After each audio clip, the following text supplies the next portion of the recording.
Yang pertama, paling gampang di dapur ada jahe. Jahe, oke. Diapain, Dok? Jahe kalau mau yang bukan bubuk, yang seger, diambil kira-kira seruas jari.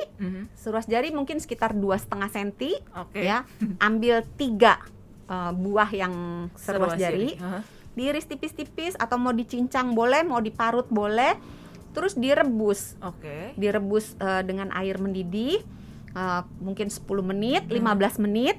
Setelah itu disaring, terus tunggu dingin. Kalau panas-panas melepuh nanti. Agak sakit ya. lidahnya kan. Tunggu dingin dulu.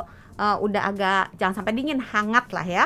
Setelah udah menjadi hangat, silahkan diminum. Itu buat tenggorokan jadi enak. Gampang ya sebenarnya, cuma rebus jahe aja kan, Dok? Iya.